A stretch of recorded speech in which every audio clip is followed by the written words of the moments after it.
হয় নিমাতী ঘাটৰ যি দুৰ্ঘটনা সেই দুৰ্ঘটনাৰ পিছতে যেন চকু মেল খাইছে চৰকাৰ তথা আভ্যন্তৰীণ জল পৰিবহণ বিভাগৰ আৰু যিহেতু নিমাতী ঘাটৰ দুৰ্ঘটনা সংঘটিত হোৱাৰ পিছতে যিসমূহ এটা ইঞ্জিনযুক্ত নাও বা লঞ্চ আছিলে সেইসমূহ বন্ধ কৰি দিয়া হৈছে যাৰ পৰিপ্ৰেক্ষিতত দেখা হৈছে শ শ নৈপৰীয়া ৰাইজ ইতিমধ্যে অসুবিধাৰ সন্মুখীন হ'বলগীয়া হৈছে আৰু মই বৰ্তমান যিহেতু ধুবুৰীত উপস্থিত আছোঁ আৰু ধুবুৰীৰ পৰিৱেশ মই দেখুৱাবলৈ মোৰ সতীৰ্থ ৰামপুকাৰক এয়া অনুৰোধ জনাইছোঁ পুৱাৰ ভাগতে শ শ নৈপৰীয়া ৰাইজ চাউথ চালমাৰা হওক বা জলেশ্বৰ হওক হাটশিঙিবাৰী অঞ্চলৰ পৰা তেওঁলোকে ধুবুৰীলৈ আহিছিল আৰু ধুবুৰীত অহাৰ পিছত এতিয়া যিহেতু তেওঁলোকে উভতি যাব পৰা নাই যিহেতু নাওসমূহ বন্ধ কৰি দিয়া হৈছে যাৰ কাৰণে তেওঁলোকে উভতি যাব পৰা নাই যাৰ কাৰণে হাহাকাৰময় পৰিস্থিতিৰ সৃষ্টি হৈছে এই মুহূৰ্তত মোৰ সতীৰ্থ ভিডিঅ' ৰামপুকাৰে দেখুৱাইছে হেজাৰ হেজাৰ যাত্ৰী এই মুহূৰ্তত ধুবুৰীত আবদ্ধ হৈ থাকিবলগীয়া হৈছে যিহেতু আভ্যন্তৰীণ জল পৰিবহণ বিভাগৰ ফালৰ পৰা এটা নটিচ জাৰি কৰা হৈছে যে এটা ইঞ্জিনযুক্ত যিসমূহ নাও আছে সেই নাওসমূহ বন্ধ কৰি দিয়া হৈছে তাৰ পিছতে দেখা গৈছে হাহাকাৰময় পৰিস্থিতিৰ সৃষ্টি হৈছে বিভিন্ন লোক আছে বিভিন্ন যাত্ৰী আছে আমি তেওঁলোকৰ লগত কথা পাতিম তুমি ক'ৰ পৰা আহিছিলা আৰু এতিয়া ক'ত যাব ওলাইছা মই চাউথ চালমাৰা ডিষ্ট্ৰিক্টৰ পৰা আহিছোঁ ধুবুৰী ডিষ্ট্ৰিক্টত মই মোৰ দেউতাকৰ বেমাৰৰ ভেকচিন আৰু অক্সিজেনৰ কাৰণে আহিছোঁ এতিয়া যেতিয়া মই ৰাতিপুৱা 6টা বজাৰমানত এতিয়া ইয়াত 9টাত পালোঁ যেতিয়া মই ভেকচিন আৰু অক্সিজেনবিলাক ল'লোঁ লৈ যেতিয়া ঘৰত যাম আকৌ ঘৰত যাব লাগিব এই ঘাটখিনিত আহি পালোঁ যেতিয়া এতিয়া মই শুনা পালোঁ যে নৌকাখন আৰু যাবলৈ নিদিয়ে ৰাতিপুৱা কিহত আহিছিলা ৰাতিপুৱা আহিছোঁ মইতো ৰাতিপুৱা মোৰ দেউতাকৰ অক্সিজেন আৰু মেডিচিনৰ কাৰণে মই ধুবুৰীত ৰাতিপুৱা কিহেদি আহিছিলা নাওতে আহিছিলা হয় নৌকাৰে আহিছিলোঁ এই লঞ্চ চেলজ কয় এইটোৰে আহিছোঁ এতিয়া বন্ধ কৰি দিয়া হৈছে এতিয়া মই আগতেতো মই জনা নাই এতিয়া যেতিয়া মই ভেকচিন আৰু অক্সিজেন লৈ যেতিয়া ঘাটপাৰত আহিলোঁ এতিয়াতো ঘৰত যাব লাগিব এতিয়া যেতিয়া ঘাটত আহিলোঁ অহাৰ পিছত এতিয়া লঞ্চ চালকে কৈছে যে ডিচি ছাৰে লঞ্চবিলাক বন্ধ কৰি দিছে পাৰ্মিশ্যন নিদিয়ে যাবলৈ নিদিয়ে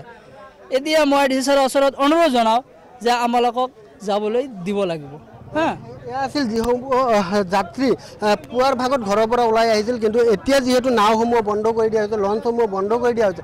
তাৰ কাৰণে বিভিন্ন সমস্যাৰ সন্মুখীন হ'বলগীয়া হৈছে তেওঁলোকে আৰু মই এই মুহূৰ্তত এটা দৃশ্য দেখুৱাই ল'ব খুজিছোঁ যিহেতু উপায়ুক্ত বা আভ্যন্তৰীণ জল পৰিবহণ বিভাগৰ ফালৰ পৰা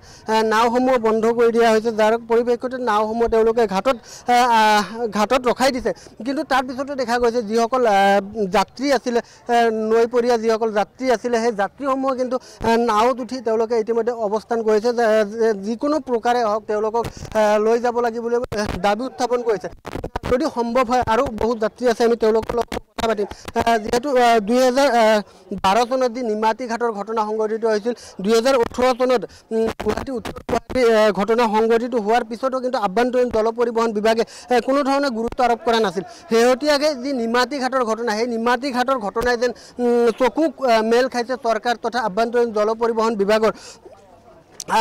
তাৰ পিছতে দেখা গৈছে যে আভ্যন্তৰীণ জল পৰিবহণ বিভাগৰ ফালৰ পৰা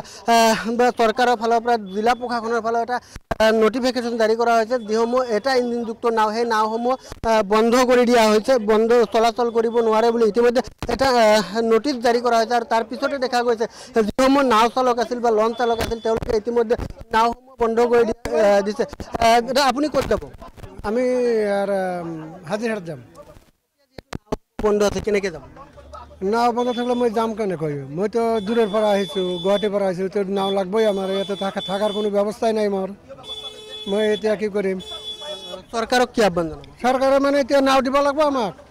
নাও দিব লাগিব লজ দিব লাগিব লজ দিলে লজ দিব লাগিব আমি তেতিয়াহে যাব পাৰিম লজ নাদিলে মই কেনেকৈ যাম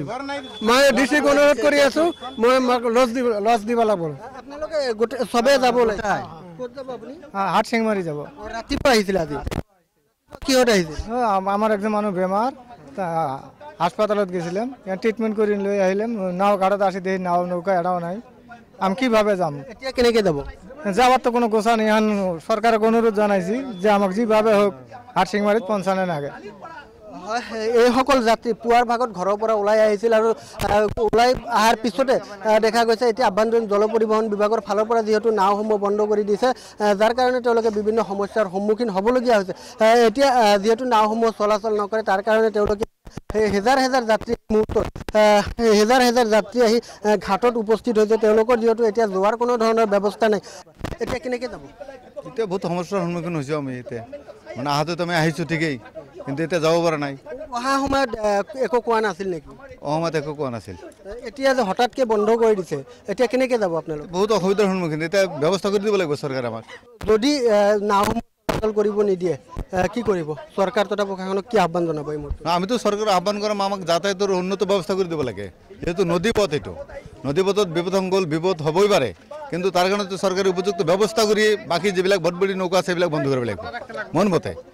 উন্নত মানৰ যাতায়াতৰ ব্যৱস্থা কৰি দিহে সেইবিলাক বন্ধ কৰিব লাগিব কিন্তু উন্নত ব্যৱস্থা নকৰি মানুহক আনি ধুবুৰীত আহিছে বহুত মানুহ আহিছে দক্ষিণ পাৰৰ পৰা এইবিলাক মানুহ যাব কেনেকৈ এইখিনিতে তেওঁলোকে এটা দাবী উত্থাপন কৰিছে ইতিমধ্যে যে